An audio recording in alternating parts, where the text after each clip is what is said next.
हरि ओम। सहना भवतु सहनौ भुनक्तु सह वीर्यं करवावहै तेजस्विनावधीतमस्तु मा विद्विषावहै। ओम शांति शांति शांति। हरि ओम। अथ पुरुषो वै नारायणो कामयत प्रजा सृजयेति। नारायणात् प्राणो जायते मनः सर्वेन्द्रियाणि च। खं वायुर्ज्योतिराप पृथिवी विश्वस्य धारिणी।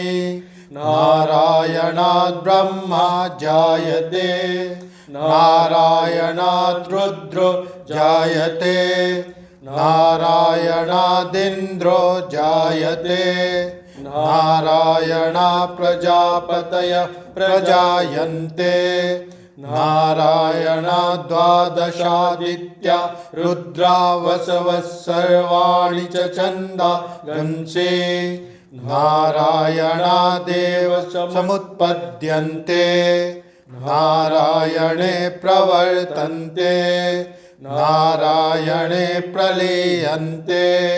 ओम अत नित्यो नारायणः ब्रह्मा नारायणः शिवश्च नारायणः शक्रश्च नारायणः द्यावा पृथिव्यौ च नारायणः कालश्च नारायणः दिशश्च नारायणः ऊर्ध्वश्च नारायणः अधश्च नारायणः अन्तर्बहिश्च नारायणः। नारायण एवेदं सर्वं यद्भूतं यच्च भव्यम्। निष्कलो निरञ्जनो निर्विकल्पो निराख्यात शुद्धो देव एको नारायणः। न द्वितीयोऽस्ति कश्चित् य एवं वेद स विष्णुरेव भवति स विष्णुरेव भवति। ओमित्यग्रे व्याहरेत् नम इति पश्चात् नारायणायेत्युपरिष्टात् ओमित्येकाक्षरं नम इति द्वे अक्षरे नारायणायेति पञ्चाक्षराणि। एतद्वै नारायणस्याष्टाक्षरं पदम्।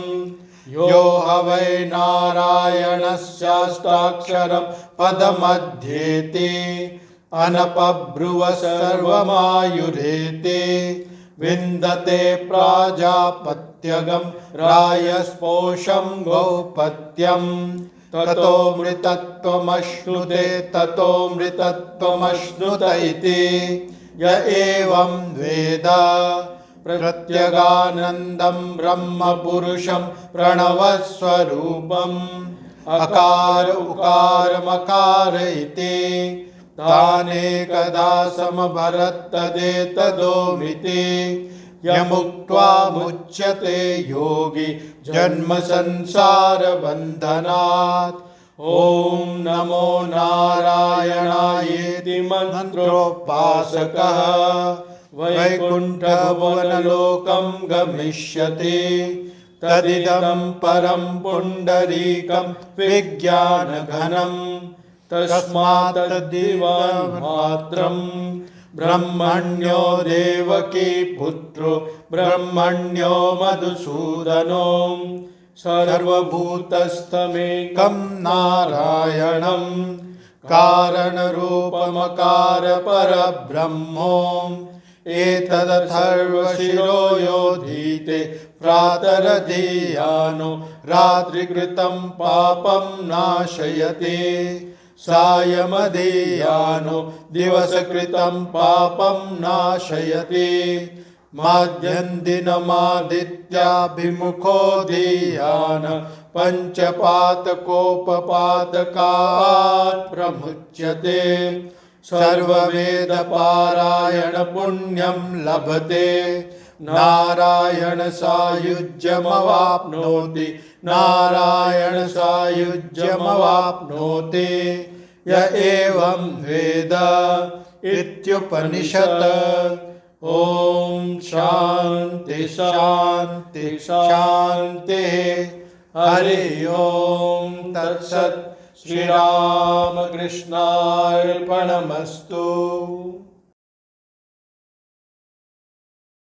ॐ स्थापकाय च धर्मस्य सर्वधर्मस्वरूपिणे अवतारवरिष्ठाय रामकृष्णाय ते नमः। रामकृष्णाय ते नमः। नमस्कार, सुप्रभातम। जय रामकृष्ण। रामकृष्ण मिशन विवेकानंद मेमोरियल वडोदरा की ओर से आध्यात्मिक शिविर, जो कि धारावाहिक के रूप में प्रत्येक माह के प्रथम रविवार को प्रसारित की जाती है, उसकी आज द्वादश शिविर हम शुरू करने जा रहे हैं। और आज की इस शिविर में जिन वरिष्ठ और विद्वान सन्यासियों का हमको मार्गदर्शन मिलेगा, उनको और आप सभी भक्तजनों का मैं रामकृष्ण मिशन वडोदरा की ओर से हार्दिक स्वागत करता हूं। जैसा कि हमारी एकादश शिविर और द्वादश शिविर के बीच में 3 महापर्व पसार हुए, जिसका रामकृष्ण मिशन में विशेष महत्व है। एक 24 दिसंबर क्रिसमस ईव, जिस दिन भगवान श्री रामकृष्ण के शिष्यों ने संसार धर्म का त्याग करके संन्यास जीवन यापन करने का संकल्प किया, उसका विशेष महत्व है। और इसीलिए हमारे सभी रामकृष्ण मठ मिशन में उस दिन को विशेष रूप से मनाया जाता है। बाद में 26 दिसंबर श्री श्री माँ का जन्मदिन बहुत ही आनंद और उत्साह के साथ हमने मनाया। और कल यानी 1 जनवरी को भगवान श्री रामकृष्ण देव जो कल्पतरु हुए थे, उस दिन के याद करके हम 1 जनवरी को कल्पतरु दिन मनाते हैं। कहा जाता है कि 1 जनवरी को भगवान सशरीर में कल्पतरु हुए थे, पर हम भक्तों के लिए, हम साधकों के लिए भगवान हमेशा और रोज कल्पतरु है। सशरीर में जब भगवान कल्पतरु हुए थे, तब भी उस दिन भी उन्होंने सबको आशीर्वाद दिया था, लेकिन 1-2 लोगों को छोड़ दिया था। तो आज भी हम जब भगवान से प्रार्थना करते हैं या हम कुछ भगवान से विनती करते हैं, तो कभी पूर्ण हो जाती है और कभी हमारी प्रार्थना में विलंब भी होता है।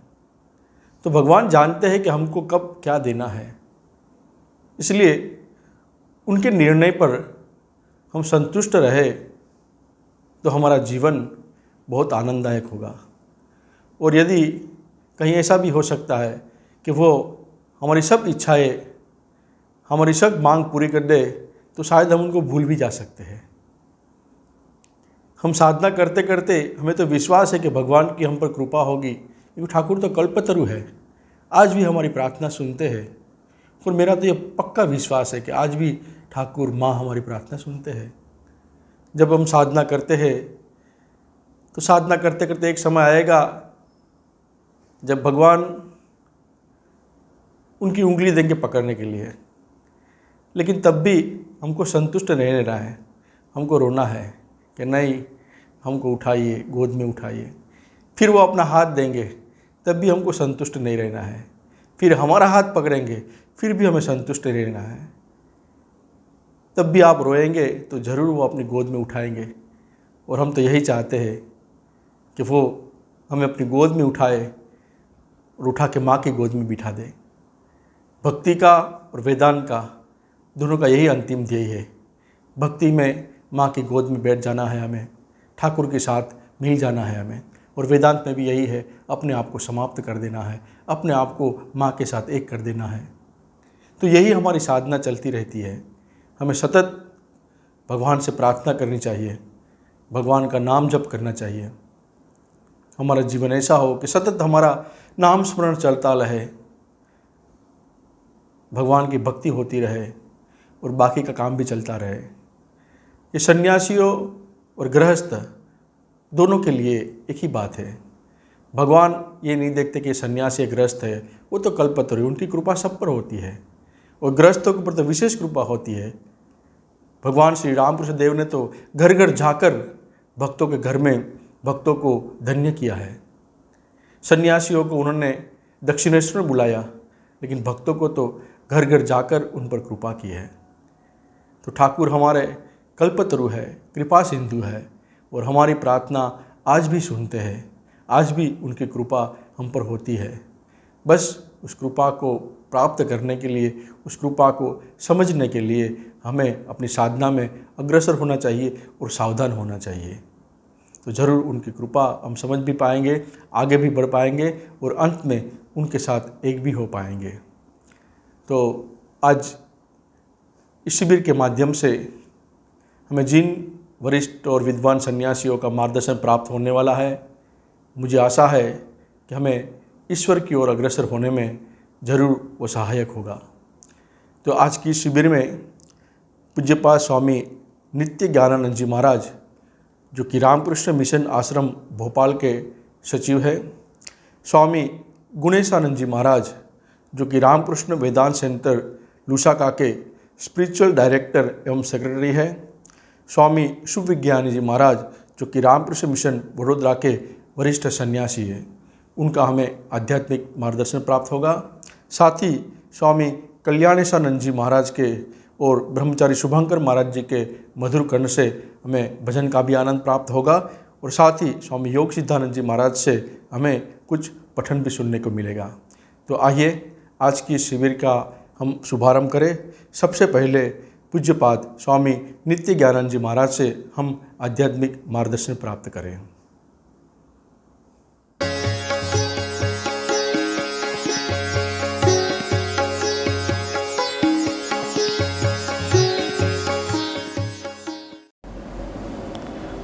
ॐ स्थापकाय च धर्मस्य सर्वधर्मस्वरूपिणे अवतारवरिष्ठाय रामकृष्णाय ते नमः। जननीं शारदां देवीं रामकृष्णं जगद्गुरुं पादपद्मे तयो श्रित्वा प्रणमामि मुहुर्मुहुः। नमः श्री यतिराजाय विवेकानंदसूरये सच्चित्सुखस्वरूपाय स्वामिने तापहारिणे। नमस्कार। यह आनंद का विषय है कि वडोदरा आश्रम में प्रत्येक माह के पहले रविवार को स्पिरिचुअल रिट्रीट का आयोजन किया जाता है। भोपाल आश्रम में भी हम लोग प्रत्येक माह के पहले रविवार को स्पिरिचुअल रिट्रीट करते हैं और इससे भक्तों को बहुत ही लाभ मिलता है। पराग महाराज स्वामी इष्टमयानंद जी महाराज ने मुझे फ़ोन करके कहा कि महाराज आप एक वीडियो भेजिए स्पिरिचुअल रिट्रीट के लिए, इसीलिए मैं आप सब लोगों के समक्ष उपस्थित हूँ। जहाँ भी भक्त लोग भगवान का नाम गुणगान करते हैं, भजन कीर्तन करते हैं, स्मरण करते हैं, वहाँ भगवान का साक्षात आविर्भाव होता है। वे वहाँ स्वयं विराजते हैं। श्री हरि ने नारद जी से स्वयं कहा था, नाहं तिष्ठामि वैकुंठे योगिनां हृदये न च मद्भक्ता यत्र गायन्ति तत्र तिष्ठति नारद तत्तिष्ठामि नारद। हे नारद, यहाँ पर मेरे भक्तगण एकत्रित होकर के मेरा नाम गुणगान किया करते हैं, मैं वहीं रहता हूँ, वहीं अवस्थान करता हूँ। भगवान श्री राम कृष्ण कहते हैं कि भक्तों का हृदय ईश्वर का बैठक खाना है। जैसे एक जमींदार अपने राज्य में अपनी ज़मींदारी में कहीं भी रह सकता है, लेकिन फिर भी बैठक खाने में उससे मुलाकात अधिक सरलता से होती है। उसी तरह ईश्वर का बैठक खाना है भक्त का हृदय। वहाँ भगवान सदा सर्वदा विराज करते हैं। श्री रामकृष्ण देव कहा करते थे, भक्त, भागवत और भगवान तीनों एक हैं, कोई अंतर नहीं है। भागवत भी भगवान की श्रीमूर्ति है। भक्त के हृदय में भी भगवान निवास करते हैं, इसीलिए भक्त भी भगवान की ही एक मूर्ति है, एक प्रतिमूर्ति है। तो भक्त, भागवत और भगवान में कोई भेद नहीं माना गया है। भक्त 4 प्रकार के होते हैं। गीता में भगवान कहते हैं, चतुर्विधा भजन्ते मांग जना सुकृतो अर्जुन आर्तो जिज्ञासु अर्थार्थी ज्ञानी च भरतर्षभ। हे अर्जुन, 4 प्रकार के लोग मेरी भजना करते हैं और वे सभी पुण्यवान हैं। सुकृति न, भगवान श्री कृष्ण कहते हैं वे सभी सुकृति हैं, पुण्यवान हैं। वे कौन कौन हैं? आर्त, जो दुख कष्ट में है, तकलीफ में है। अर्थार्थी, जिन्हें धन संपत्ति चाहिए, पुत्र चाहिए, सुख चाहिए। और जिज्ञासु, जो भगवान का दर्शन करना चाहते हैं, सत्य का साक्षात्कार करना चाहते हैं। और ज्ञानी, जो भगवान के दर्शन करके, सत्य का साक्षात्कार करके आप्तकाम हो चुके हैं। ऐसे ज्ञानी लोग भी भगवान की भजना करते हैं। तो 4 प्रकार के भक्त हैं और चारों भक्त सुकृति हैं, माने पुण्यवान हैं। क्यों पुण्यवान हैं? चारों प्रकार के भक्तों में जो एक सामान्य गुण है, सामान्य विशेषता है, वह है कि सबके अंदर भगवान के प्रति अनन्यता है। सब एकमात्र भगवान की उपासना करते हैं और किसी देवी देवता की उपासना नहीं करते हैं, एकमात्र ईश्वर के शरणागत हैं। इसीलिए यह अनन्यता उनके अंदर, सबके अंदर है, इसीलिए सभी पुण्यवान हैं। इन चारों प्रकार के भक्तों को हम 2 श्रेणी में बांट सकते हैं। एक है सकाम भक्त और दूसरी श्रेणी है निष्काम भक्त की। आर्त और अर्थार्थी सकाम भक्त की श्रेणी में आते हैं तथा ज्ञानी एवं जिज्ञासु निष्काम भक्त की श्रेणी में आते हैं। जिस भक्त के अंदर कोई कामना है, वासना है, अपने दुख को दूर करने के लिए, अपनी विपत्ति को दूर करने के लिए ईश्वर को पुकारते हैं, जो धन संपत्ति के लिए पुकारते हैं, पुत्र प्राप्ति के लिए पुकारते हैं, या और भी किसी प्रकार की कामना की पूर्ति के लिए ईश्वर को पुकारते हैं, वे सब सकाम भक्त हैं। उनके अंदर कोई न कोई कामना रहती है। तथा ज्ञानी एवं जिज्ञासु के अंदर कोई सांसारिक कामना नहीं है। जिज्ञासु केवल ईश्वर को चाहते हैं और कोई भी सांसारिक वस्तु को नहीं चाहते हैं, देह सुख नहीं चाहते हैं, कुछ नहीं चाहते हैं, केवल ईश्वर को चाहते हैं। इसीलिए वे निष्काम भक्त हैं। और जो ज्ञानी हैं तो पूर्ण काम है, ईश्वर की प्राप्ति कर पूर्ण काम होकर बैठे हुए हैं, उन्हें किसी सांसारिक वस्तु की आवश्यकता है ही नहीं। तो 2 प्रकार के भक्त हुए, सकाम और निष्काम। भगवान श्री रामकृष्ण देव कहते हैं, एक है अहेतु की भक्ति, वह यदि हो तो बहुत अच्छा है। प्रहलाद की भक्ति अहेतु की भक्ति थी। प्रहलाद ईश्वर को छोड़ करके और कोई भी वस्तु नहीं चाहते थे। न धनंग न जनंग न कवितांग वा जगदीश काम ये मम जन्मनि जन्मनीश्वरे भवताद अहेतुकी भक्ति तोई। कि हे ईश्वर, न मुझे धन चाहिए, न जन चाहिए, न सुंदर स्त्री चाहिए, न पांडित्य चाहिए, कुछ भी नहीं चाहिए। जन्म जन्म में तुम्हारे पाद पद्मों में मेरी अहेतुकी भक्ति हो, यही मैं चाहता हूँ। तो जो अहेतुकी भक्ति जिस भक्त के अंदर है, जिस निष्काम भक्त के अंदर है, वह ईश्वर को छोड़ करके और कुछ नहीं चाहता है। भरत जी कहते हैं कि धर्म न अर्थ न काम रुचि, गति न चहो निर्वाण, जन्म जन्म सिया राम पद, यह वरदान न आन। न मुझे धर्म चाहिए, न अर्थ चाहिए, न काम चाहिए, न मोक्ष चाहिए। क्या चाहिए? जन्म जन्म सिया राम पद। जन्म जन्म में भगवान का जो चरण कमल है वही मुझे चाहिए, वही मेरा संबल है। तो यह है भक्त की अवस्था। जो निष्काम भक्त होते हैं, ईश्वर के चरण कमल को छोड़ करके और कुछ भी नहीं चाहते हैं। इसलिए श्री रामकृष्ण देव कहते हैं, एक है अहेतुकी भक्ति, वह यदि हो तो बहुत अच्छा है। कहते हैं कि राजा के पास जाओगे तो लौकी कुमड़ा मांगोगे? नहीं, राजा के पास जाने से कोई बड़ी चीज़ मांगनी चाहिए, और राजा के पास सबसे बड़ी चीज़ है राजा स्वयं।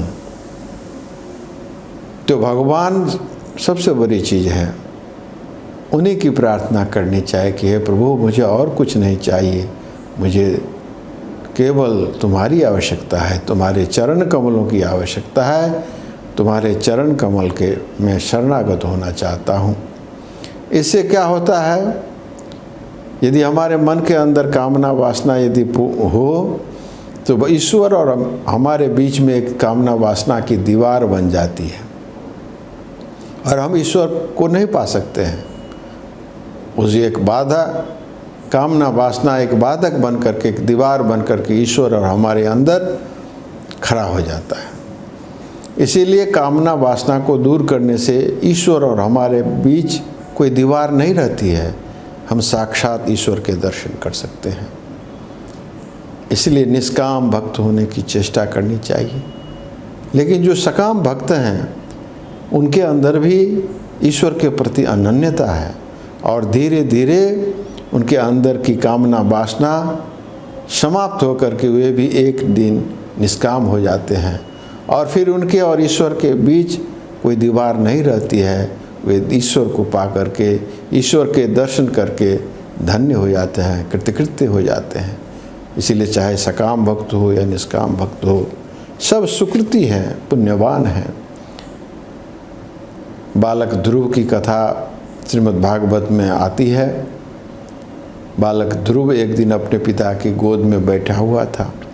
उनकी बीमाता सुरुचि आती है और गोद से उसे खींच करके बाहर निकाल देती है और कहती है, तुम्हारा स्थान यहाँ नहीं है। यह पिता का गोद मेरे संतान के लिए है, तुम्हारे लिए नहीं। यह पूरा राज्य मेरे संतान के लिए है, तुम्हारे लिए नहीं। ध्रुव रोता हुआ अपनी माता के पास, सुमति के पास पहुंचता है और सारी बातें बताता है, किस प्रकार उनकी बीमाता ने उन्हें पिता की गोद से खींचकर बाहर निकाल दिया और कहा, यह स्थान तुम्हारे लिए नहीं है। ध्रुव की माता कहती है कि तुम्हारी माँ ने ठीक ही कहा है, वह स्थान तुम्हारे लिए नहीं है। लेकिन वह स्थान प्राप्त करना चाहते हो तो तुम्हें ईश्वर से प्रार्थना करनी होगी, ईश्वर के लिए तपस्या करनी होगी। उसके बाद माता की आज्ञा लेकर के बालक ध्रुव वन में चला जाता है और वहाँ जाकर के कठोर तपस्या प्रारंभ कर देता है। भगवान का जो मंत्र है उसका जप करने लगता है, ओम नमो भगवते वासुदेवाय। पूरी तन्मयता के साथ, अपना देह बोध भी उसका नहीं रहता है। सरल मन की प्रार्थना से भगवान का आसन हिल जाता है। भगवान ध्रुव के सम्मुख आविर्भूत हो जाते हैं और कहते हैं वत्स वर मांगो। ध्रुव अपनी आँखों को बंद करके भगवान के ध्यान में मग्न था। भगवान की वाणी सुनकर अपनी आँखें को खोलता है और देखता है सामने साक्षात नारायण खड़े हैं। प्रणाम करता है, साष्टांग प्रणाम करता है भगवान को। भगवान कहते हैं वत्स तुम वर मांगो, तुम वर मुझसे क्या चाहते हो मांगो। ध्रुव कहता है मुझे तो कुछ नहीं चाहिए, क्योंकि भगवान के दर्शन होने पर उनके मन के अंदर की सारी कामना वासनाएं समाप्त हो गई थी। वह राज्य की प्राप्ति करने के लिए, अपनी गोद पिता की गोद की प्राप्ति करने के लिए वो आया था, लेकिन उनके मन के अंदर की वासना श्रीमन नारायण के दर्शन करने के पश्चात समाप्त हो जाती है। वह याद नहीं कर पाता है कि किस लिए आया था वन में, ईश्वर की आराधना करने के लिए। भगवान कहते हैं तुम याद करो, तुम क्यों यहाँ पर आए थे, क्यों मुझे पुकार रहे थे। बाद में ध्रुव को याद आती है और कहता है कि प्रभु मैं राज्य की प्राप्ति करने के लिए अपने पिता की गोद में बैठ सकूं, इसके लिए आपसे प्रार्थना करने के लिए यहाँ आया था। लेकिन कांच को खोजते खोजते कांचन मुझे मिल गया, सोना मिल गया, इसीलिए मुझे अब कांच नहीं चाहिए। आप मुझे मिल गए हैं, फिर मुझे राज्य की क्या आवश्यकता है, पिता की गोद की भी क्या आवश्यकता है। वरंग नहीं आचे कृतार्थोस्मि वरंग नहीं आचे, मैं तो कृतार्थ हो गया हूँ, मुझे और कोई वर नहीं चाहिए। भगवान बड़े प्रसन्न होते हैं, धन्य कृतार्थ हो जाता है ध्रुव। राज्य तो मिलता ही है, लेकिन भगवान का परम पद भी प्राप्त होता है ध्रुव को। तो इस प्रकार जो भगवान के सच्चे भक्त हैं, भगवान के चरणों में जिसका मन है पूरी तरह लगा हुआ है, वह भगवान को पाकर के कृतार्थ हो जाता है। यंग लब्ध्वा चापरंग लाभं मन्यते नाधिकं ततः यस्मिन् स्थिते न दुखे न गुरुनापि विचार लेते। जिसको प्राप्त करके उससे कोई बड़ी वस्तु प्राप्य नहीं रह जाती है, और जीवन में बड़ा कितना बड़ा सा भी दुख हो वह विचलित नहीं होता है। कई लोग पूछते हैं कि ईश्वर के दर्शन होने से क्या होगा। श्री माँ शारदा देवी कहते हैं कि क्या सिर के ऊपर 2 सिंह उगाएंगे? नहीं, कुछ नहीं होता है। बाहरी दृष्टि से कुछ नहीं होता है, व्यक्ति जैसा था वैसा ही रहता है, लेकिन उसके अंदर का परिवर्तन होता है, हृदय परिवर्तित हो जाता है, भाव परिवर्तित हो जाता है, उनके अंदर की सारी कामना वासनाएं चली जाती हैं, सदा सर्वदा ईश्वर के चिंतन में मग्न हो जाता है। और इससे फल क्या होता है, वह अपने लिए और समाज के लिए, दूसरों के लिए वरदान हो जाता है। कहते हैं समं पश्यन् ही सर्वत्र समवस्थितम ईश्वरम न ही नश्यति आत्मनात्मानं ततो याति पराम गति। जो सर्वत्र समान रूप से एक ही ईश्वर को स्थित देखता है, न ही नश्यति आत्मनात्मानं, किसी की हिंसा नहीं करता है, किसी का कल्याण नहीं कर सकता है, क्योंकि सबके अंदर तो परमात्मा को देखता है। इसीलिए वह सबके कल्याण में रत हो जाता है। सर्वभूत हिते रतः, सभी प्राणियों के हित में मग्न हो जाता है, तो सबके लिए वरदान स्वरूप हो जाता है। फिर उसके अपने लिए भगवान यही बात बोलते हैं, यो मांग पश्यति सर्वत्र सर्वं च मयि पश्यति तस्याहं न प्रणश्यामि सच में न प्रणश्यति। जो मुझे सब जगह देखता है और सबको मुझ में देखता है, तस्याहं न प्रणश्यामि, मैं उसकी आँखों से ओझल नहीं होता हूँ, और वह भी मेरी दृष्टि से ओझल नहीं होता है। भगवान के साथ वह व्यक्ति युक्त हो जाता है सदा सर्वदा भगवान का सानिध्य। तो सर्व मंगलमय हरि का सानिध्य जिसे सर्वदा सर्वत्र मिले, उसका क्या कभी अकल्याण हो सकता है? कभी नहीं हो सकता है। यस्तु सर्वानुभूतानि आत्मेवानुपश्यति सर्वभूतेषु चात्मानं ततो न विजुगुप्सते। जो सभी भूतों को आत्मा में देखता है और सर्व भूत को आत्मा में देखता है, आत्मा को अपनी आत्मा को सर्वभूतों में देखता है, वह किसी से घृणा नहीं कर सकता है। यह है जो मुक्त पुरुष हैं, ईश्वर को प्राप्त व्यक्ति है, वह समाज के लिए किसी से घृणा नहीं कर सकता है। सबसे प्रेम, उसके हृदय से केवल प्रेम ही निकलता है, वो प्रेममय हो जाता है। तो यह है भगवत दर्शन, भगवत का सानिध्य प्राप्त करने का लाभ है। यह लाभ हमारे जीवन में आता है, लेकिन है क्या, हमको भगवान में मन लगाना चाहिए। फिर भक्तों की एक दूसरे प्रकार की श्रेणी है, श्री रामकृष्ण उसको बोलते हैं अधम, मध्यम और उत्तम भक्त। ये 3 भक्त हैं। यह भी एक विभाजन है भक्तों का। अब भक्त के अंदर जो अपना मानसिक विकास, भाव का जो विकास होता है, उस विकास के आधार पर यह श्रेणी बनाई गई है। श्री रामकृष्ण देव कहते हैं अधम भक्त वह है जो भगवान को कहता है कि कहीं दूर हमारे से बैठे हैं, वैकुंठ में बैठे हैं या और कहीं बैठे हैं, विराज कर रहे हैं, मुझसे बहुत दूर है। मध्यम भक्त कहता है भगवान हमारे हृदय में है।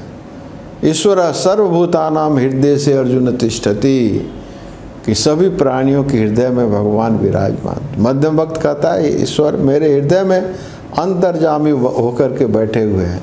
लेकिन उत्तम भक्त वह है जो सर्वत्र सर्वदा ईश्वर को ही देखता है। ईश्वर दूर नहीं है, केवल हृदय में नहीं है, सब जगह है, सर्वदा है। यह है उत्तम भक्त की श्रेणी। सर्वभूतेषु यः पश्येत् भगवत भावम आत्मना भूतानि भगवत आत्मनि एषः भागवतोत्तमः। ऐसे भागवत, ऐसे भक्त उत्तम भक्त हैं जो सब सदा सर्वदा भगवान को देखते हैं। वासुदेवः सर्वम इदम ईशावास्यम इदम सर्वम। तो यह सर्वत्र ईश्वर दृष्टि जो है जिसके पास है, वही सर्वश्रेष्ठ भक्त कहलाता है और वही ज्ञानी कहलाता है। जो सब जगह समान रूप से जो ईश्वर विराजमान है, उस ईश्वर का दर्शन करना ही मनुष्य जीवन का चरम लक्ष्य है। मनुष्य जीवन में 4 पुरुषार्थ की बात कही गई है, धर्म, अर्थ, काम और मोक्ष। धर्म और अर्थ है सांसारिक वस्तुओं की प्राप्ति है, अर्थ और काम की प्राप्ति।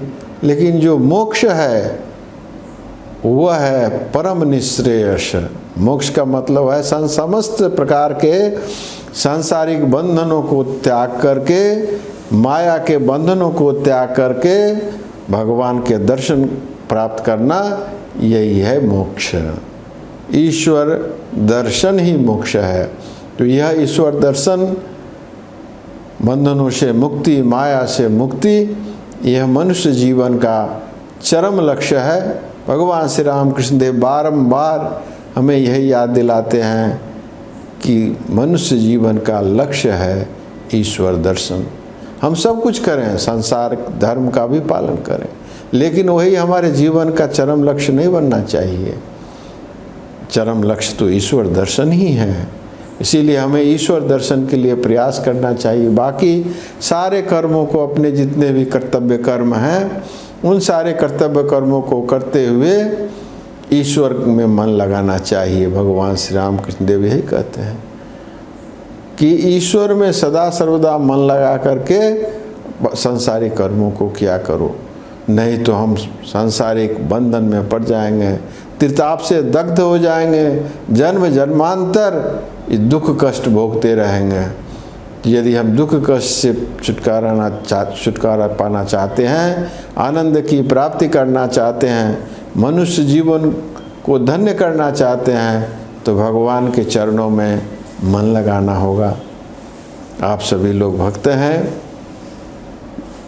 आप श्री रामकृष्ण देव की लीला कथा का श्रवण किए हैं, उनकी जीवनी ग्रंथ को पढ़े हैं, वचनामृत ग्रंथ को पढ़े हैं, इसीलिए आप सब लोग सचेतन हैं ईश्वर मनुष्य जीवन के लक्ष्य के संबंध में।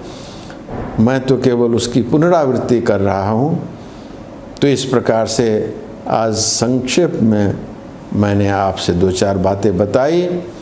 और मैं अपने आप को धन्य मानता हूँ। और आप सभी लोग बड़े भाग्यवान हैं कि सदा सर्वदा भगवान की गुण कीर्तन, भगवान का नाम, ईश्वर चिंतन में मग्न रहते हैं और अपने जीवन को धन्य बनाने की कोशिश कर रहे हैं। इन्हीं शब्दों के साथ मैं अपनी वाणी को विराम देता हूँ। जय श्री राम कृष्ण। अभी हमने पूज्य महाराज जी से सुंदर मार्गदर्शन प्राप्त किया। मैं रामकृष्ण मिशन वडोदरा की ओर से और आप सभी भक्तजनों की ओर से पूज्य महाराज जी के चरणों में वंदन करता हूँ, प्रणाम करता हूँ और आगे भी उनका मार्गदर्शन में प्राप्त होता रहे, ऐसी उनके चरणों में प्रार्थना करता हूँ। आइए अब हम पूज्य स्वामी कल्याणेशानंद जी महाराज के मधुर कंठ से भजन का आनंद उठाए। पूज्य महाराज रामकृष्ण मठ और रामकृष्ण मिशन कामार पुकुर, जो कि भगवान श्री रामकृष्ण देव का जन्मस्थान है, ठाकुर जी का जन्मस्थान है, वहाँ पर कार्यरत है। और उनका परम सौभाग्य है, विशेष सौभाग्य है कि उनको रोज़ ठाकुर जी के जन्मस्थान में ठाकुर जी को भजन सुनाने का लाभ प्राप्त होता है। आइए हम महाराज से भजन का आनंद प्राप्त करें।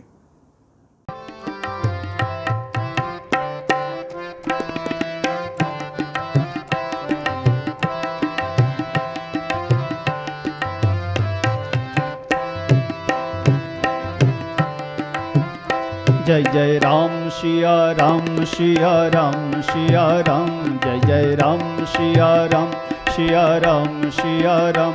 सिया राम ही आधार जाने सारा संसार, सिया राम ही आधार जाने सारा संसार। देखो दिल में विचार, देखो दिल में विचार। जय जय राम सिया राम सिया राम सिया राम, जय जय राम सिया राम सिया राम सिया राम, जय जय।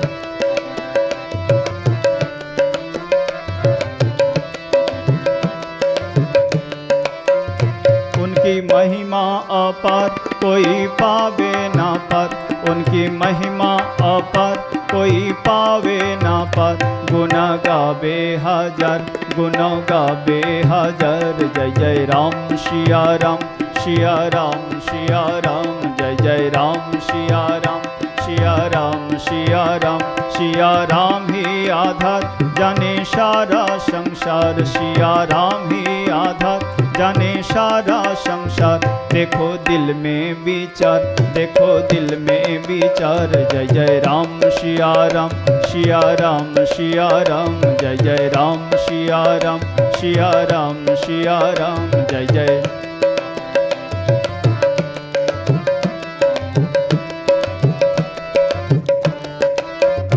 हरण धरनी के भार लिए नर के अवतार, हरण धरनी के भार लिए नर के अवतार। नमो दशरथ कुमार, नमो दशरथ कुमार। जय जय राम सिया राम सिया राम सिया राम, जय जय राम सिया राम सिया राम सिया राम। सिया राम ही आधार जाने सारा संसार, सिया राम ही आधार जाने सारा संसार।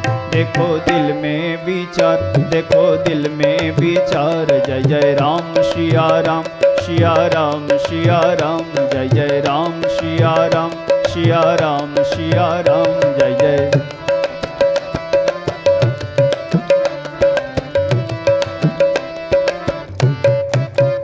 काने कुंडल विशाल तिलक शोभे जाके भाल, काने कुंडल विशाल तिलक शोभे जाके भाल। लटपट पगियार शाल, लटपट पगियार शाल। जय जय राम सिया राम सिया राम सिया राम, जय जय राम सिया राम सिया राम सिया राम। सिया राम ही आधार जाने सारा संसार, सिया राम ही आधार जाने सारा संसार। देखो दिल में विचार, देखो दिल में विचार। जय जय राम सिया राम सिया राम सिया राम, जय जय राम सिया राम सिया राम सिया राम, जय जय।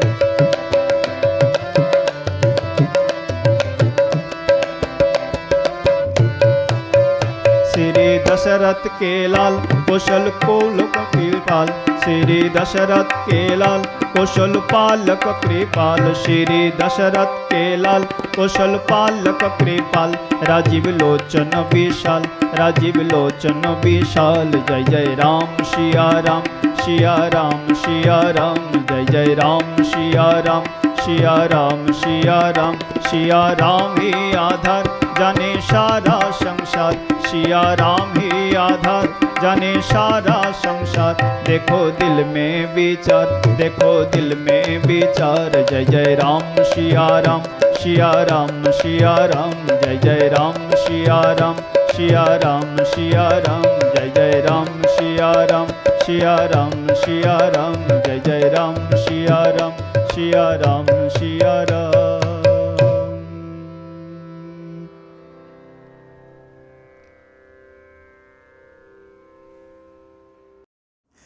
अभी हमने पूज्य महाराज जी से भजन का आनंद प्राप्त किया और आशा करते कि आगे भी उनके भजन का आनंद हमको प्राप्त होता रहेगा। मैं रामकृष्ण मिशन वडोदरा की ओर से और आप सभी की ओर से पूज्य महाराज जी के चरणों में वंदन करता हूँ, प्रणाम करता हूँ। आइए अब हम स्वामी गुणेश्वरन जी महाराज जी के भक्ति के बारे में मार्गदर्शन प्राप्त करेंगे। जैसे कि मैंने पहले कहा कि हमारे 3 बड़े उत्सव संपन्न हुए, उसके अलावा 12 दिसंबर से 19 दिसंबर के बीच में पूज्य महाराज जी ने यहाँ पर भागवत कथाएं की, उनका भी हमें बहुत आनंद हुआ। महाराज बहुत ही सुंदर भागवत कथा कहते हैं और उनमें से हमें साधना में अग्रसर होने के लिए, जीवन को भक्ति मार्ग में ले जाने के लिए बहुत ही प्रेरणा मिलती है।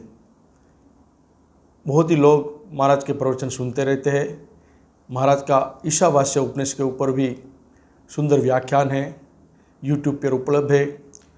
आज भी भारत से और बाहर से बहुत लोग वो व्याख्यान सुन के हमारे पास खबर लेते हैं कि महाराज का नंबर चाहिए, महाराज से बात करनी है। तो आप सभी भी उनका लाभ उठा सकते हैं। यूट्यूब पे ऊपर महाराज के बहुत से व्याख्यान उपलब्ध हैं और आज हम विशेष भाग्यशाली है कि हमें इस शिविर में महाराज का मार्गदर्शन प्राप्त हो रहा है। आइए पूज्य महाराज जी से हम भक्ति के बारे में मार्गदर्शन प्राप्त करें।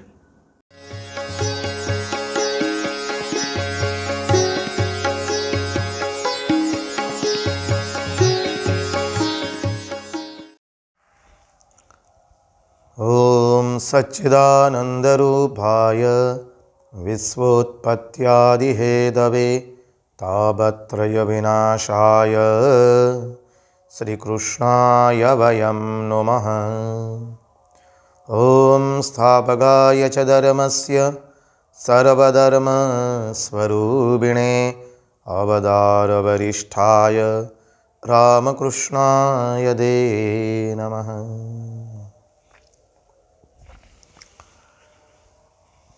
तो आज हम चिंतन करेंगे हम भक्ति कैसे प्राप्त कर सकते हैं।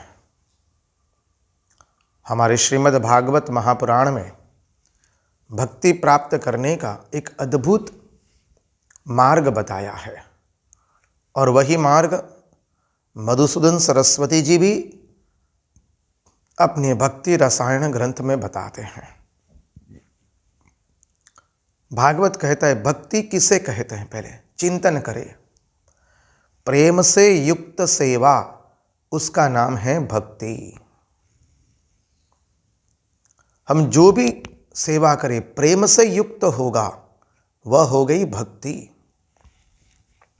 इसलिए कहते हैं भक्ति दंभो विना भावेन, बिना भाव की भक्ति दंभ के समान होती है।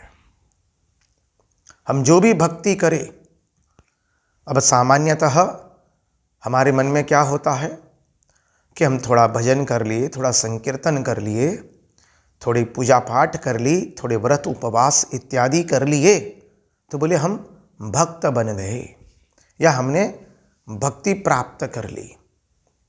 जी ना, हाँ, वो करना अत्यंत आवश्यक है। संकीर्तन करना, पूजा पाठ करना, जप ध्यान करना, भगवान का नामस्मरण करना, लेकिन वो भक्ति का अंतिम बिंदु नहीं होता है, वो भक्ति की शुरुआत है। भक्ति का अंतिम बिंदु क्या है? प्रतिपल हमें भगवान का स्मरण होता रहे प्रेम पूर्वक। इसलिए कहा है कि लक्षणम भक्ति योगस्य निर्गुणस्य युदारितम अहेतुक व्यवहिता या भक्ति ही पुरुषोत्तमे। श्रीमद्भागवत कहता है लक्षणम भक्ति योगस्य निर्गुणस्य युदारितम अहेतुक व्यवहिता या भक्ति ही पुरुषोत्तमे।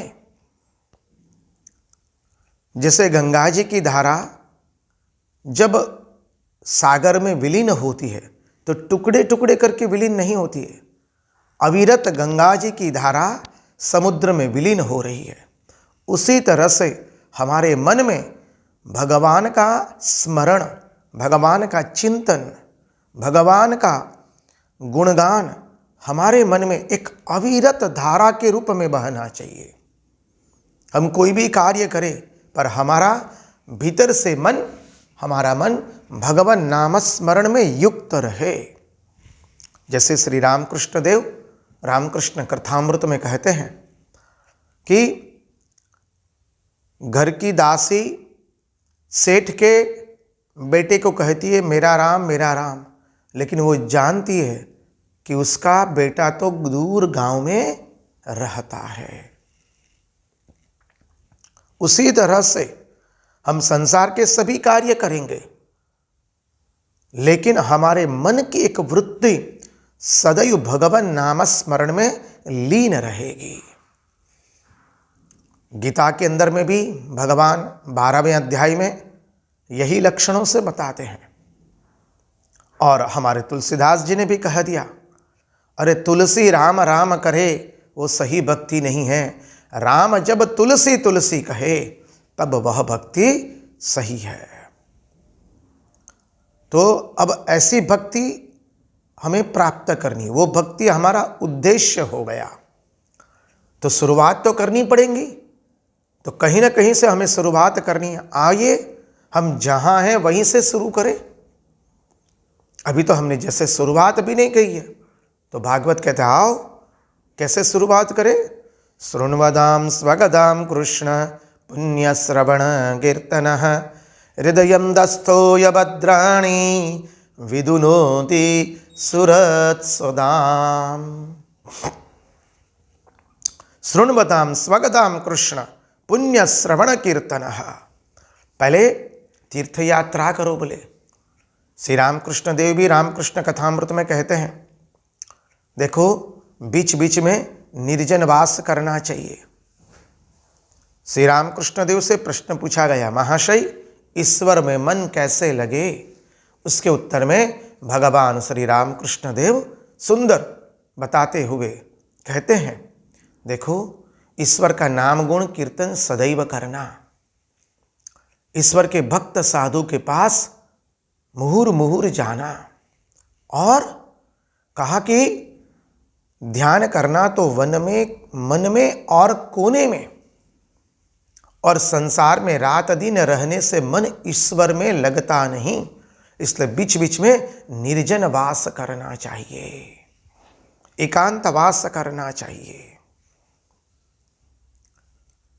तो कहते हैं शुश्रूषो श्रद्धानस्य वासुदेव कथा रुचि स्यान महत्सेवया विप्रहा पुण्यतीर्थ निषेवणात्। शुश्रूषो श्रद्धानस्य, पहले पुण्य तीर्थों का वास करो, वहां जाकर महात्माओं के पास बैठो, महात्माओं का सत्संग करो। तीर्थ में जाकर के जो देवता है, भगवान है, उनकी पूजा अर्चना तो करनी ही है, परंतु तीर्थों का महात्म्य वहां रहते हुए महात्माओं की तपस्या से अधिक बढ़ता है। इसलिए कहा कि भाई साधु संग करो, साधु संग साधु संग साधु संग। बोले शृण्वताम स्वकथाम कृष्ण पुण्य श्रवण कीर्तन हृदयंतस्थो यभद्राणि विदुनोति सुरत सताम। इसलिए पहले तीर्थवास करो, तीर्थ में जाकर के बोले महात्माओं का सत्संग करो। महात्माओं का सत्संग से क्या होगा? बोले श्रवण करने की इच्छा जगेगी। श्रवण करने की इच्छा जगेगी। श्रवण किया तो फिर क्या होगा? बोले भगवान के नाम में रुचि हो जाएगी। क्योंकि महात्मा लोग क्या करते हैं? भगवान के नाम की महिमा का गान करते रहते हैं। तो भगवान की कथा में रुचि होगी, और भगवान की कथा में रुचि होगी तो क्या होगा? बस फिर भगवान की कथा पुनः पुनः श्रवण करने की इच्छा हो जाएगी। शृण्वतां स्वगतां कृष्ण पुण्य श्रवण कीर्तन हृदयं तस्थो यभद्राणि विदुनोति सुरत सदाम। शुश्रूषो श्रद्धानस्य वासुदेव कथा रुचि स्यान् महत्सेवया विप्राः पुण्यतीर्थ निषेवणात्। शृण्वतां स्वगतां कृष्ण पुण्य श्रवण कीर्तन। जब ये भगवान की कथा सुनेंगे तो फिर होगा, अरे हमें तो और अधिक सुनना है। हरि अनंत, हरि कथा अनंता। जीवन में हम याद रखें, जब हम समझ ले कि हमको भगवान की कथा हमने बहुत सुनी, अब हम आगे नहीं सुनना चाहते हैं, बस समझ लेना है कि वही हमारे जीवन के पतन की निशानी है। भगवान की कथा ऐसी है, हम जितनी सुनेंगे उतनी ही और अधिक आनंद प्रदान करती है। और परमात्मा की कथा कैसी है? स्वादु स्वादु पदे पदे, प्रतिपल हमें आनंद देती है, हमारे हृदय में आनंद का आह्लाद प्रगटा देती है। और भगवान की कथा हमारे कर्णों के माध्यम से प्रवेश करती है, और हमारे हृदय के अंदर में जो गंदा बैठा हुआ है, काम क्रोध लोभ मोह मद एवं मात्सर्य, तो ये जो षड विकार है हमारे मन में, काम क्रोध लोभ मोह मद एवं मात्सर्य, इन षड विकारों को भगवान की कथा साफ कर देती है। यही है भगवान की कथा का महिमा। जैसे शरद ऋतु आने पर सभी जलाशयों के और सभी सरिता के जल स्वच्छ हो जाते हैं, उसी तरह से भगवान की कथा जब हमारे कर्णों के माध्यम से हृदय में प्रवेश करती है तो हमारा हृदय का जो गंदापना है, हमारी अपवित्रता है मन में, वो मन में अपवित्रता को साफ करती है भगवान की कथा। इसलिए कहा शृण्वतां स्वगतां कृष्ण पुण्य श्रवण कीर्तन हृदयं तस्थो यभद्राणि विदुनोति सुरत सदाम। फिर कहते हैं नष्टप्रायेष्व भद्रेषु नित्यं भागवत सेवया भगवती उत्तम श्लोके भक्तिर्भवति नैष्ठिकी। नष्टप्रायेष्व भद्रेषु नित्यं भागवत सेवया, सतत भगवान की कथा सुनने से क्या होगा? हमारे मन के अंदर में, हमारे मन में जो तमोगुण रजोगुण है उसको नाश कर देगी, और हम सत्वगुण में प्रतिष्ठित हो जाएंगे। नष्ट प्रायेष्व भद्रेषु नित्यं भागवत सेवया भगवती उत्तम श्लोके। भगवान की भक्ति का श्रवण करने से हमारा हृदय पवित्र बनता है, तमोगुण और रजोगुण का नाश होता है, और हमें भक्ति में प्रतिष्ठित हो जाते हैं, हमारी भक्ति में निष्ठा बन जाती है। नष्ट प्रायेष्व भद्रेषु नित्यं भागवत सेवया। नित्यं भागवत सेवा, नित्य भगवान की कथा सुनने से ये लाभ हो जाता है। और आगे कहते हैं नष्ट प्रायेष्व भद्रेषु नित्यं भागवत सेवया भगवती उत्तम श्लोके भक्तिर्भवति नैष्ठिकी। फिर कहते तदा रजस्तमो भावाः कामलोभादयश्च ये चेतयेतैरनाविद्धं स्थितं सत्त्वे प्रसीदति। जब काम और रजोगुण तमोगुण नष्ट हो गया, काम क्रोध लोभ मोह मद एवं मात्सर्य पूर्ण रूप से निकल गए तो क्या हो गए, हम सत्व गुण में प्रतिष्ठित हो गए। जब तक ये अविद्या अर्थात षडरिपु काम क्रोध लोभ मोह मद मात्सर्य निकलेंगे नहीं, हम तमोगुण और रजोगुण से सत्वगुण में प्रतिष्ठित नहीं होंगे, तब तक हमारा मन पूर्ण रूप से भगवान की भक्ति में लगेगा नहीं। वो भगवान के नामस्मरण की, भगवान के चिंतन की अविरत धारा हमारे हृदय में स्फुरित नहीं होगी और तब तक भक्ति आई नहीं है। भक्ति अर्थात अविरत रूप से हमारे हृदय में भगवान का नामस्मरण होता रहे। क्या अद्भुत बात बताते हैं। फिर कहते हैं कि जब ये हो गया तो क्या होगा। कहते हैं जब इस अवस्था आ गई तो कहते हैं विद्यते हृदय ग्रंथि छिद्यन्ते सर्व संशयाः क्षीयन्ते चास्य कर्माणि दृष्ट एवात्मनीश्वरे। बस जब ये हो गया तो क्या होगा, बोले हमारे हृदय की जितनी ग्रंथियां हैं वो सब नष्ट हो जाएगी। विद्यते हृदय ग्रंथि छिद्यन्ते सर्व संशयाः, हमारे सब संशय नष्ट हो जाएंगे, हृदय की सब ग्रंथियां खुल जाएंगी। विद्यते हृदय ग्रंथि छिद्यन्ते सर्व संशया क्षीयन्ते चास्य कर्माणि दृष्ट एवात्मनीश्वरे। और भक्ति महारानी हमारे हृदय में बैठ जाएगी। इसलिए भागवतकार कहते कि भक्ति कहती है कि जगत में धनवान कौन है। हम लोग जगत में सांसारिक रूप से धनवान उसे समझते हैं जिसके पास धन है।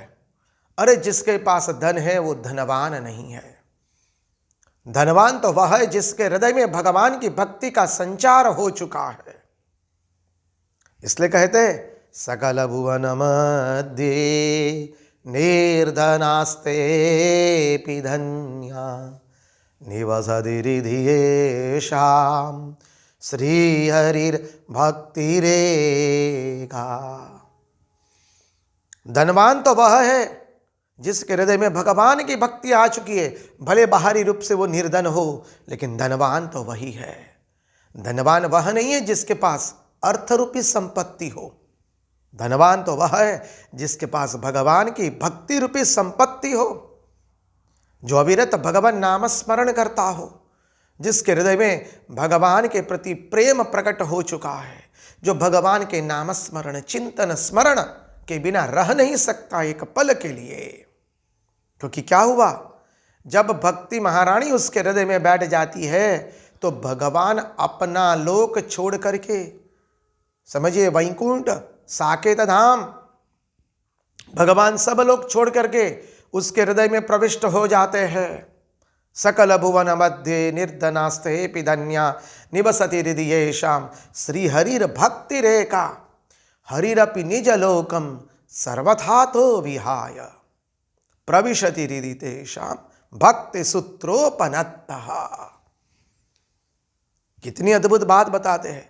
भगवान अपना लोक छोड़ करके उसके हृदय में प्रकट हो जाते हैं। और जब हृदय में भगवान प्रकट हो जाए फिर बाकी क्या रहा, बस फिर तो आनंद से नृत्य करना है।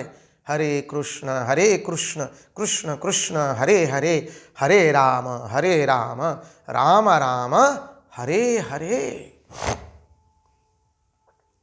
यह है भक्ति की महिमा। और जब भक्ति प्रकट होती है तो हमारे हृदय में ज्ञान और वैराग्य भी उदित हो जाते हैं। ऐसा नहीं समझना कि जीवन में भक्ति आई तो ज्ञान बोले वैराग्य नहीं होंगे। भक्ति तो महारानी है और भक्ति के दो पुत्र है, ज्ञान एवं वैराग्य। जहां ऐसी भक्ति आई कि क्या हुआ, बोले ज्ञान वैराग्य बस युवा हो गए। जहां भक्ति नहीं होती है वहां ज्ञान और वैराग्य भी नहीं होता है। इसलिए तो कहा जब भक्ति महारानी को पता चला कि भागवत की कथा हो रही है, भगवान की कथा होने वाली है, तो भक्ति महारानी अपने दोनों पुत्र को लेकर के उस सभा मंडप में आ जाती है और वहां नृत्य करती है। भक्ति सुधौतौ तरुणं गृहीत्वा प्रेमैकरूपा सहसा विरासीत्। श्रीकृष्ण गोविंद हरे मुरारे नाथेति नामानि मुहुर्वदन्ति। कहते हैं जब हृदय में भक्ति आ जाती है तो ज्ञान और वैराग्य, जो भक्ति के पुत्र है, देखिए भक्ति के पुत्र ज्ञान और वैराग्य है। भक्ति का श्रृंगार ज्ञान और वैराग्य नहीं है। भक्ति के दो पुत्र, जहां हृदय में भक्ति आई कि ज्ञान वैराग्य स्वतः प्रकट होने वाले हैं। और भक्ति तो महारानी है, भगवान की भार्या है। अब महारानी जिसके घर में चली जाएगी, पतिदेव को तो उनके पीछे पीछे जाना ही पड़ेगा।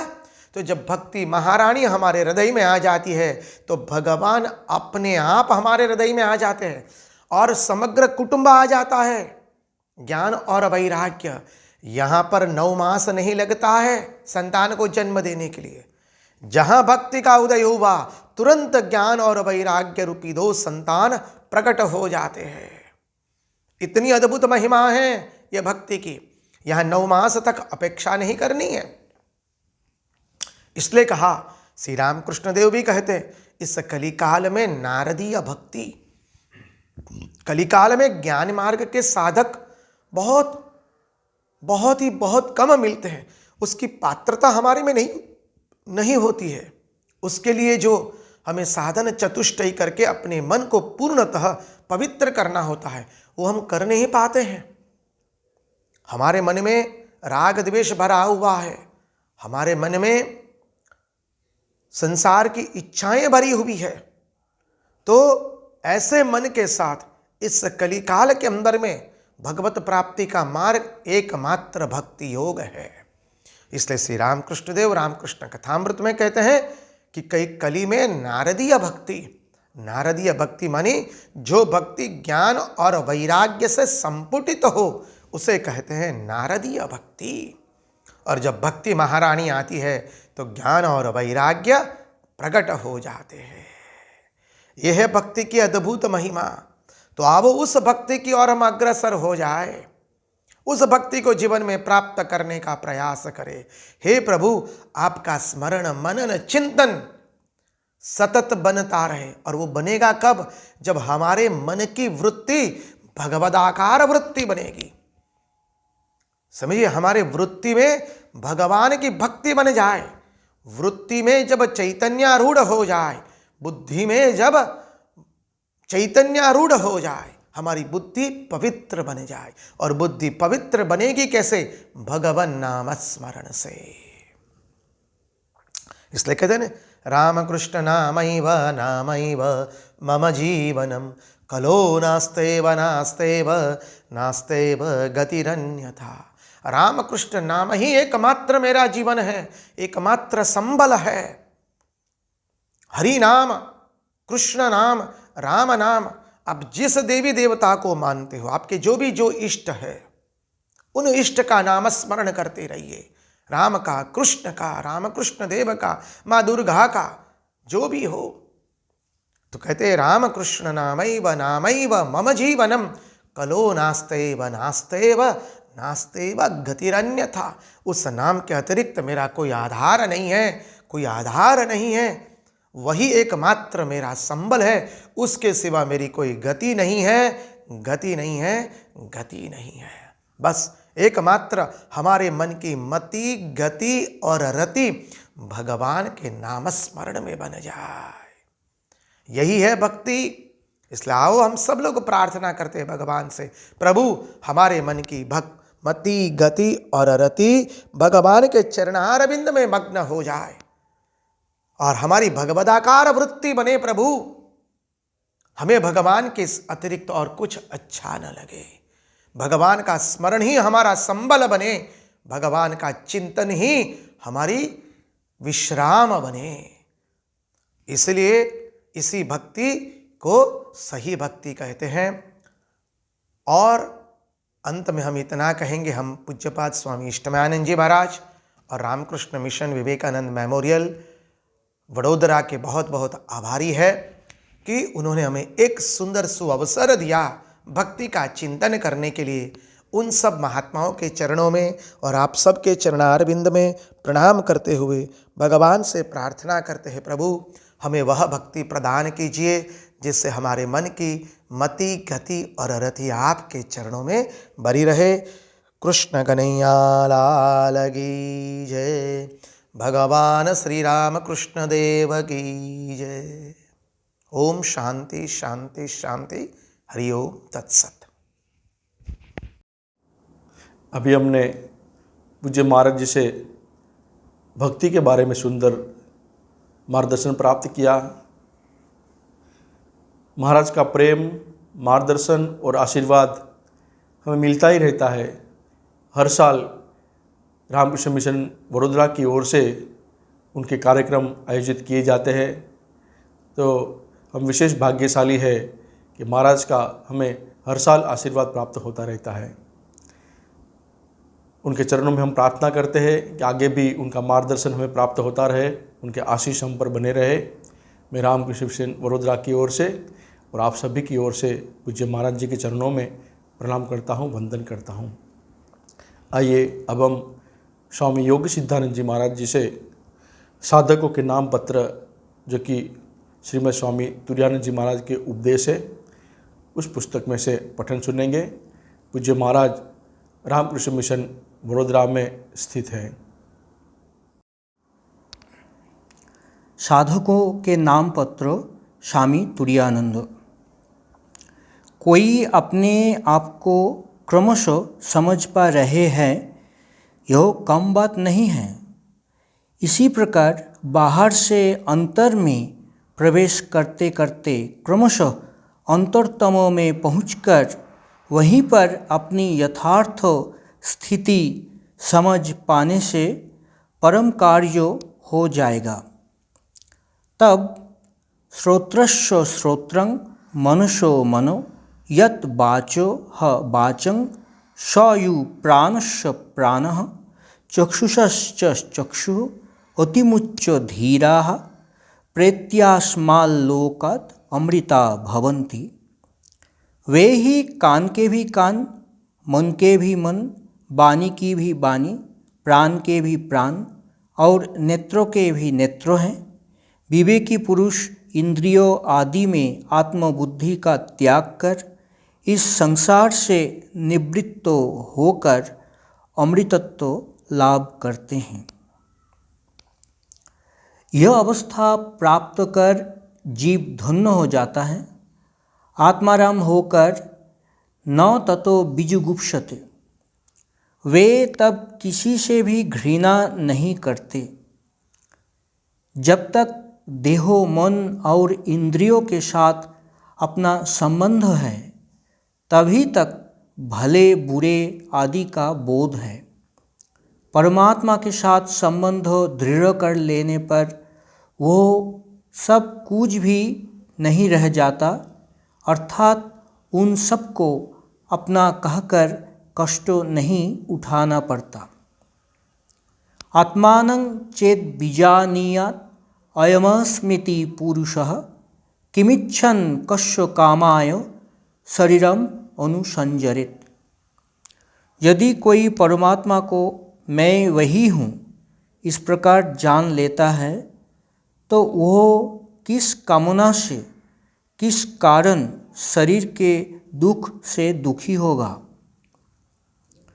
मैं आत्मा हूँ यह ज्ञान होने पर मन तथा शरीर कष्ट में रहने पर भी जीव स्वरूप की उपलब्धि करके आनंदपूर्वक रह सकता है, उस दुख से दुखी नहीं होता। मैं शरीर हूँ यह सोचते सोचते वह शरीर ही हो गया है। फिर मैं आत्मा हूँ ऐसा विचार करते करते वो आत्मा क्यों न होगा। असत्य को सत्य कहकर स्वीकार करने से उसकी यह दशा हुई है। सत्य को सत्य कहकर जानने से ही उसकी यह दुर्दशा दूर होगी और शुभ दिन का उदय होगा। अनंत धैर्यों के साथ दीर्घकाल तक अभ्यास की आवश्यकता है। अभ्यास और वैराग्य ही एकमात्र सहायक हैं। मन में इच्छा रहने पर ही प्रभु की कृपा से सब ठीक हो जाता है। गीता पढ़ने से हृदय में सभी सत्यों की आसानी से धारणा हो जाती हैं। तामनुसंदधामि भगवद्गीते भवद्देशिनीम। हे भवबंधन का नाश करने वाली भगवद गीते, मैं आपका अनुध्यान करता हूँ। इसके ऊपर और क्या है? जीवन में मरण में वही तो गति है। दियासलाई की एक तीली 100 साल के अंधकार को क्षण मात्र में नष्ट कर देती है। उसी प्रकार भगवत कृपा का एक कण जन्म जन्मांतर का अंधकार दूर कर डालता है। ठाकुर की यह उक्ति कभी न भूलना। व्याकुलता की खूब आवश्यकता है, क्योंकि इसी से कार्य सिद्धि में शीघ्रता होती है। प्रारंभ में पश्चाताप और ग्लानि की आवश्यकता हो सकती है, परंतु बाद में उसी को लेकर पड़े रहने से कोई लाभ नहीं, वरन विशेष हानि है। अतः वो त्याज्य है। इसे तामसी धृति कहते हैं। यया स्वप्नं भयं शोकं विषादं मदमेव च न विमुञ्चति दुर्मेधा धृति सा पार्थो तामसी।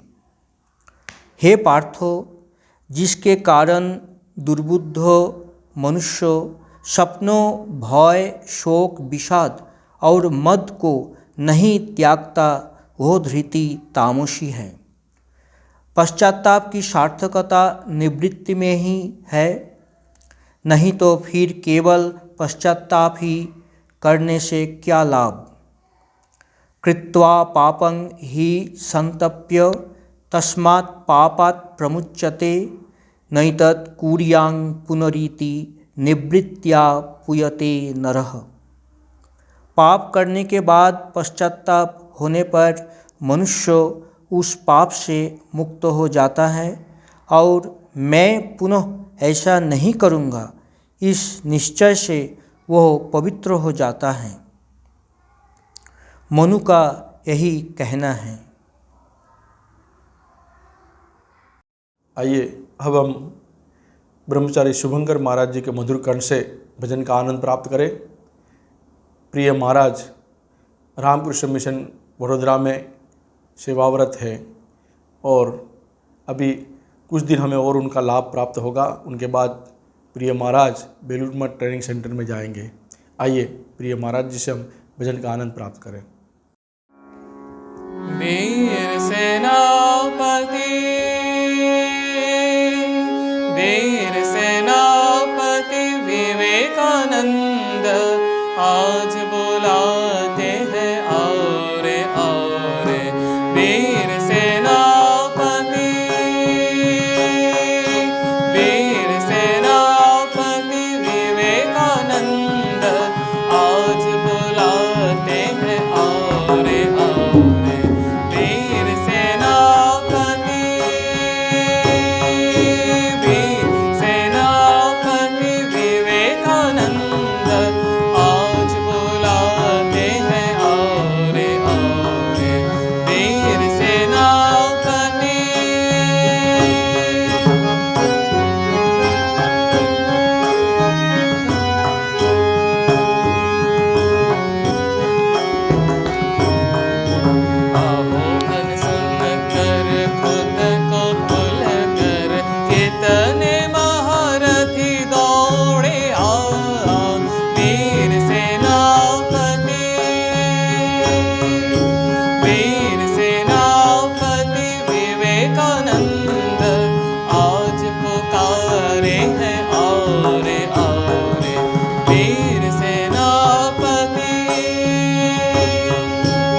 विवेकानंद आज बुलाते हैं आओ रे आओ घन सुनकर खुद को भूल कर आओ घन सुनकर खुद को भूल कर कितने महारथी दौड़े आज वीर सेनापति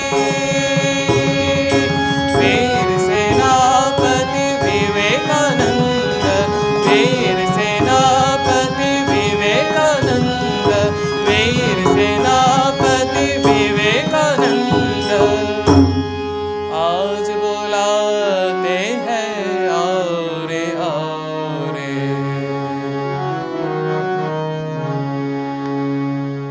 अभी हमने सुंदर भजन का आनंद प्राप्त किया।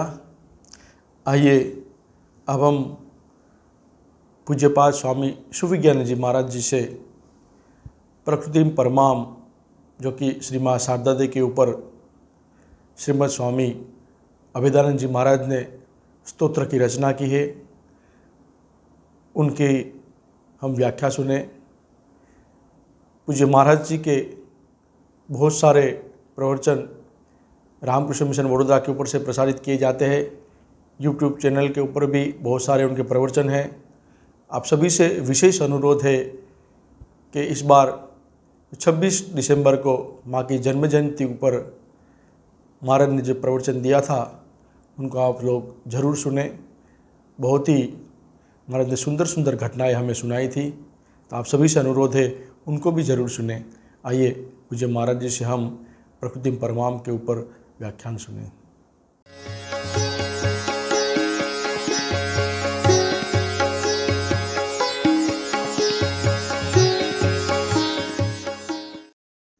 ॐ या देवी सर्वभूतेषु मातृरूपेण संस्थिता नमस्तस्यै नमस्तस्यै नमस्तस्यै नमो नमः। या देवी सर्वभूतेषु शक्तिरूपेण संस्थिता नमस्तस्यै नमस्तस्यै नमस्तस्यै नमो नमः। या देवी सर्वभूतेषु बुद्धिरूपेण संस्थिता नमस्तस्यै नमस्तस्यै नमस्तस्यै नमो नमः। या देवी सर्वभूतेषु शक्तिरूपेण संस्थिता नमस्तस्यै नमस्तस्यै नमस्तस्यै नमो नमः। या देवी सर्वभूतेषु शान्तिरूपेण संस्थिता नमस्तस्यै नमस्तस्यै नमस्तस्यै नमो नमः। यथाग्नेर्दाहिका शक्ति रामकृष्णे स्थिता हिया सर्वविद्या स्वरूपां तां शारदां प्रणमाम्यहम्। आइए हम इस मासिक शिविर में श्री श्री माँ शारदा पर रचा गया स्वामी अभेदानंद जी द्वारा जो स्तोत्र है प्रकृतिम परमाम अभयाम वरदाम, इस स्तोत्र के माध्यम से माँ के दिव्य और अद्भुत चरित्र को आत्मसात करने का प्रयास कर रहे हैं। उस प्रयास की ओर आगे बढ़ते हैं और इस द्वितीय अंतरे में ये जो अभेदानंद जी कह रहे हैं, गुणहीन सुतान अपराध युतान कृपयाद्य समुद्धर मोहगतान् तरणीं भवसागरपारकरीं प्रणमामि परां जननीं जगताम्। अपनी गुणहीन तथा बारंबार अपराध करने वाले माया के पाश में बद्ध संतानों का तुम कृपा करके उद्धार करती रहती हो। हे भवसागर से पार लगाने वाली नौका रूपिणी, हे जगन माते, मैं तुम्हें प्रणाम करता हूँ। देखिए, यहाँ मैं विशेष रूप से फिर से एक बार आपको स्मरण दिलाना चाहूँगा कि जैसे स्वामी विवेकानंद जी ने खंडन भवबंधन यह स्तोत्र श्री रामकृष्ण देव के श्री चरणों में उद्देश्य करके समर्पित किया है, ठीक उसी परंपरा में अभेदानंद जी ने यह दिव्य स्तोत्र माँ के श्री चरणों में अर्पित किया है। ये मैं इसलिए कह रहा हूँ कि रामकृष्ण संघ के एक ज्येष्ठ सन्यासी से जब एक समय मैं सत्संग कर रहा था तो उन्होंने कहा कि देखो राजेंद्र, खंडन भवबंधन में स्वामी जी ने एक तरफ जहाँ भगवान श्री रामकृष्ण के दिव्य परब्रह्म स्वरूप को हमारे सामने रखा है, तो दूसरी तरफ वे जीवात्मा का वर्णन करते हैं। तो एक तरफ खंडन भवबंधन में परब्रह्म स्वरूप श्री रामकृष्ण देव का दिव्य स्वरूप का वर्णन है, तो दूसरी तरफ सर्वसामान्य जीवात्मा का भी वर्णन हमें प्राप्त होता है। और ये जो जीवात्मा है, यह जीवात्मा भगवान से, परमात्मा से जुड़ना चाहता है और उसकी साधना करते हुए वह भगवान से प्रार्थना करता है। बोले ठीक उसी परंपरा को निभाते हुए अभेदानंद जी भी ये जो माँ का स्तोत्र उन्होंने लिखा हुआ है, एक अद्भुत दैवी प्रेरणा उसके पीछे विद्यमान निश्चित होगी। श्री श्री माँ की जो इच्छा है, शक्ति है, जिसके फलस्वरूप अभेदानंद जी श्री श्री माँ को लेकर इतना अद्भुत सुंदर स्तोत्र उन्होंने प्रस्तुत किया है। और इस स्तोत्र में एक तरफ ठीक जहाँ माँ के दिव्यत्व का वर्णन है, तो दूसरी तरफ हमारे जैसे सर्वसामान्य जीव का वर्णन भी आता है। बोले देखो, इस द्वितीय अंतरे में यहाँ ये जो कहा गया है, अपनी गुणहीन तथा बारंबार अपराध करने वाले माया के पाश में बद्ध संतानों को तुम कृपा करके उद्धार करती हो।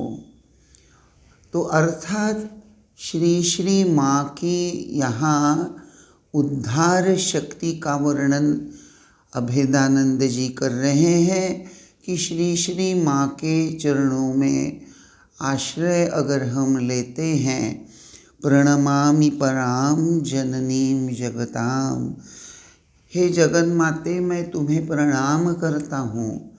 अर्थात सिर्फ प्रणाम नहीं, अर्थ यह है कि मैं तुम्हारे शरणागत हूँ, क्योंकि यह महामाया ही तो जीव को अपने माया के प्रभाव में लाकर बंधन में अटकाती है। जीव को माया के प्रभाव के अंतर्गत ही यह महामाया हमें इस विषयों के प्रति आकर्षित करते हुए हमारा जो देहात्म बोध है उसको सबल कर देती हैं।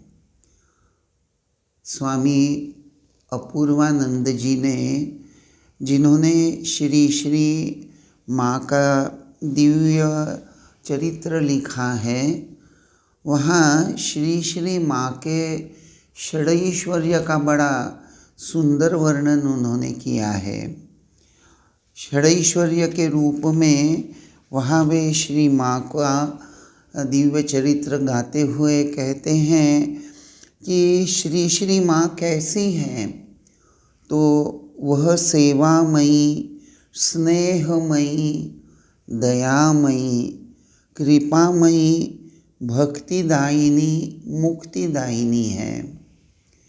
दायिनी अर्थात देने वाली, जीव को भक्ति प्रदान करने वाली, भक्त पर, संतानों पर स्नेह करने वाली, भक्त पर, संतानों पर दया करने वाली।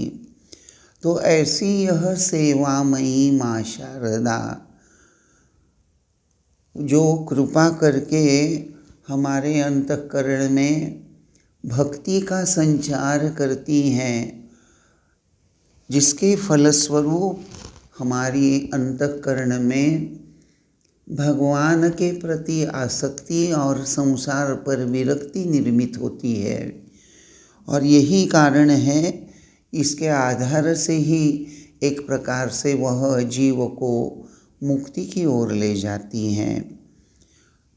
अपूर्वानंद जी ने श्री माँ के दिव्य चरित्र में एक जगह वे कहते हैं कि श्री श्री माँ यानी साक्षात प्रेम, पवित्रता, संतोष, शक्ति, भक्ति और मुक्ति। घुमा फिरा कर बात वही बताई गई है, लेकिन प्रेम, पवित्रता, संतोष, शक्ति, भक्ति और मुक्ति यह शक्ति का स्वरूप है। जैसे किसी ध्येय को अगर प्राप्त करना है तो उस ध्येय को प्राप्त करने के लिए एक मार्ग का चयन करना पड़ता है। एक सोपान के आधार से ही मनुष्य टेरेस तक पहुंचता है। तो उसी तरह आध्यात्मिक उन्नति की दृष्टि से साधक के अंतःकरण में अपने ध्येय के प्रति प्रेम जगाना, प्रेम को जगाकर अंतःकरण में काया वाचा मनसा पवित्रता का पालन करने का सामर्थ्य देना, उसी के साथ साथ हर प्राप्त परिस्थिति में अंतःकरण का संतोष बनाए रखना, यह सब करने के लिए शक्ति सामर्थ्य की आवश्यकता होती है। वह शक्ति, और इस शक्ति में भक्ति होनी चाहिए। अर्थात अंतःकरण में यह बात, यह एहसास कि यह सब जो शक्ति मेरे में सक्रिय हो गई है, जो मुझे ईश्वर की ओर अग्रसर होने में, बढ़ाने में मदद कर रही है, यह शक्ति उस भगवती की कृपा से मुझे प्राप्त हो रही है। इसीलिए अभिमान करना या अहंकार युक्त होने का कोई प्रश्न ही नहीं है। और इसीलिए यह शक्ति और भक्ति, और यह जब परिपक्व हो जाती हैं तो एक प्रकार से साधक मुक्ति का अधिकारी बन जाता है। यह जो अभी द्वितीय अंतरा हमने पढ़कर मैंने आपको सुनाया, उनकी यह सब हम सब संतानें हैं श्री श्री माँ की, जिसका वर्णन अभेदानंद जी गुण रहित, गलतियों से परिपूर्ण, अपराधयुतान, गुणहीन सुतान, अपराधयुतान, मोह से भ्रमित ऐसे हम जी रहे हैं। हमारे व्यक्तिमत्व में निर्भयता का अभाव है, चित्त की शुद्धता का अभाव है। यह सब तो गीता में जिसका वर्णन दैवी संपत्ति के रूप में किया गया है, अगर हम आत्म परीक्षण करते हैं तो हमें पता चलता है कि हमारे व्यक्तिमत्व में दैवी संपत्ति के तुलना में आसुरी संपत्ति ही बड़ी प्रभावशाली हैं, और इसीलिए हम जीव बोध में इस संसार चक्र में, जन्म मरण के चक्र में बंधे हुए हैं। गुण इस शब्द का एक अर्थ होता है डोरी, और डोरी का क्या काम होता है? धागा या डोरी जो हैं वह बांधती हैं। तो यह जो महामाया जो हैं अपनी, या श्री रामकृष्ण देव की भाषा में अविद्या शक्ति, तो यह अविद्या शक्ति जीव को उसके अंतःकरण में काम कांचन रूपी मोह का संचार कर उसमें अवांछित आसक्ति का सृजन कर परिणाम स्वरूप उसके द्वारा असंख्य गलतियाँ, उसमें असंख्य त्रुटियाँ, और उसके कारण ही जाने अनजाने जीव जो हैं उससे अपराध हो जाते हैं। मोह के चक्कर में अक्सर लोग स्वयं को प्राय बर्बाद कर लेते हैं, लेकिन यह जगदम्बा निर्दयी नहीं है। इसलिए अभेदानंद जी यह जीव का वर्णन करने के पश्चात तुरंत यह कहते हैं कि कृपा ही जगदम्बा का अर्थात श्री श्री माँ का सबसे बड़ा गुण होने के कारण ही ऐसी आत्माओं का अर्थात जीवों का जिनके द्वारा बहुत सारी गलतियां हो गई हैं, अपराध हो गए हैं, मोह में यह जीव बद्ध हो गया है, फिर भी ऐसे जीव का उद्धार करने का सामर्थ्य श्री श्री माँ है, और यह माँ दया स्वरूपा है। दया स्वरूपा है, इसके चरणों में आश्रय लेने से हम यह भवसागर तर जाएंगे। जैसे एक नाव होती है जिस पर अगर हम सवार हो जाते हैं तो वह खिवैया नौका चलाते चलाते हमें इस किनारे से उस किनारे ले जाता है। तो बस श्री श्री माँ के चरणों में आश्रय लेना, यह आश्रय लेना यानी इस नौका पर आरूढ़ हो जाना, अर्थात माँ के शरणागत हो जाना। यह शरणागत रूपी नौका है जिस पर अगर हम चढ़ जाते हैं, माँ के शरणागत होते हैं, तो माँ कृपा करके हमको भवसागर पार करने का सामर्थ्य रखती हैं। श्री श्री माँ जो हैं वह, अगर आप दुर्गा सप्तशती पढ़ते हैं तो दुर्गा सप्तशती में श्री श्री जगदम्बा के सप्त मातृका के रूप में 7 शक्तियों का वर्णन आता है। यहाँ श्री श्री माँ जो हैं, जैसे अभेदानंद जी इसके आधार से हमें इस ओर ले जाने का प्रयास कर रहे हैं कि यह जो सप्त शक्तियाँ जीवों में होती हैं, लेकिन उसकी दिशा संसार की तरफ होती हैं। यह सप्त शक्तियाँ कौन सी है? ज्ञान शक्ति, प्रेम शक्ति, भक्ति शक्ति, सेवा शक्ति, वैराग्य शक्ति, उद्धार शक्ति और आनंद शक्ति। तो श्री श्री माँ जो हैं इन 7 प्रकार की शक्तियों से संपूर्ण युक्त, और श्री श्री माँ अद्वैतानुभूति पर प्रतिष्ठित होने के कारण उनकी सर्वत्र समदर्शन, समदृष्टि, ब्रह्म दृष्टि और उनमें स्वतःस्फूर्त एक मातृभाव जिसका अपूर्व रसायन श्री श्री माँ के रूप में हमारे उद्धार के लिए जैसे यह भगवती अवतीर्ण हुई है। बड़ा अद्भुत रसायन है यह। एक तरफ अद्वैतानुभूति अर्थात सर्व जीवों के प्रति समदर्शन, ब्रह्म दर्शन, और दूसरी तरफ स्वतःस्फूर्त मातृभाव का प्रकाश। इसके आधार से श्री श्री माँ शारदा का यह जो देह धारण करके जीवोद्धार का जो कार्य है वह चल रहा है।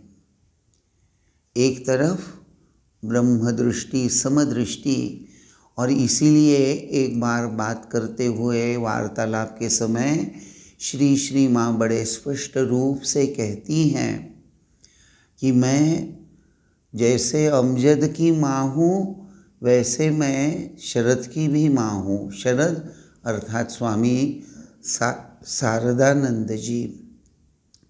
माँ यह भी कहती हैं कि जैसे मैं सत की माँ हूँ उसी प्रकार मैं असत की भी माँ हूँ।